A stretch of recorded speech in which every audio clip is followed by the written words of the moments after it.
অসমের জনবিন্যাসের পরিবর্তন নিয়ে ফের বিস্ফোরক মন্তব্য করলেন মুখ্যমন্ত্রী Himanta Biswa Sarma.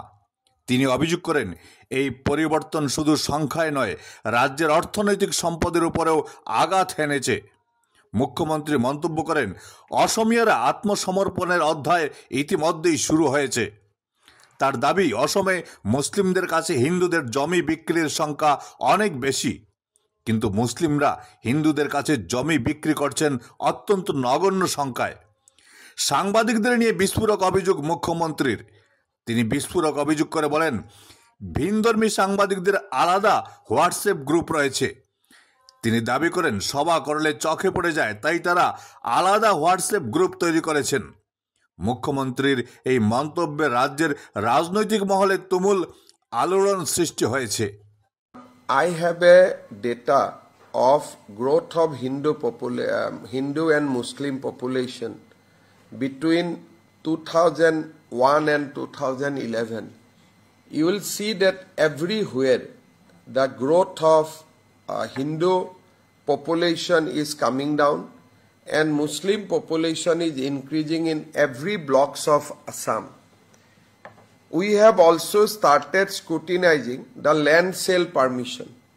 Tate ami dekha paisu je Hindue Musolmanok bikri kora matir poriman bahut beshi aru Musolmanor pra Hindue kina bahut kom. Even Tinsukiar dore jilat Hindue Musolmanok bikri kora matir সংখ্যা beshi aru Musolmane Hinduk mati bikri kora সংখ্যা bahut kom.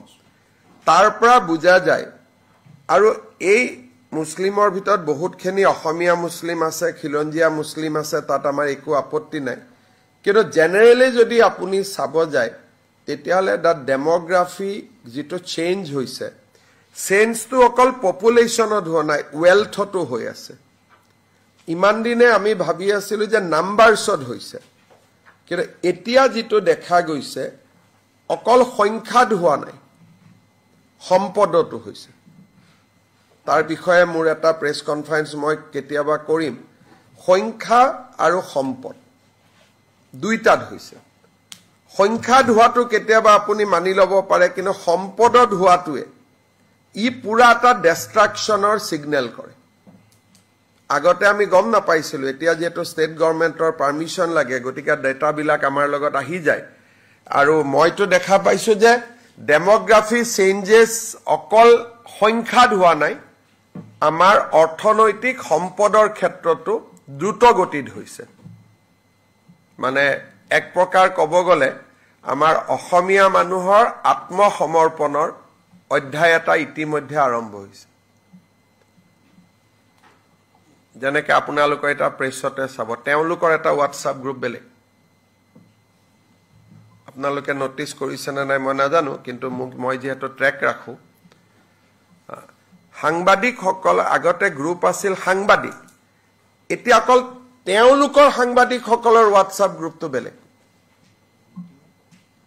Meeting পাতাটোতো চকুত পৰিছিলে, কিন্তু WhatsApp গ্ৰুপটো চকুত নপৰে। কিন্তু যিহেতু আমি খা খবৰ ৰাখি থাকোঁ, কেইদিনমান আগতে মই গম পাইছোঁ যে তেওঁলোকৰ হোৱাটছআপ গ্ৰুপবিলাকো বেলেগ। আপোনালোকৰ লগতো আছে, কিন্তু নিজাকৈও আছে। কিন্তু আমাৰ মানুহখিনিৰ ছেপাৰেট হোৱাটছআপ গ্ৰুপ নাই। আমাৰ গ্ৰুপটোত আপোনালোকে চবকে ৰাখিছে। পিছত আপোনালোকে খবৰ কৰিব পাৰিব মই সত্য কথা কৈছোঁ নে নাই।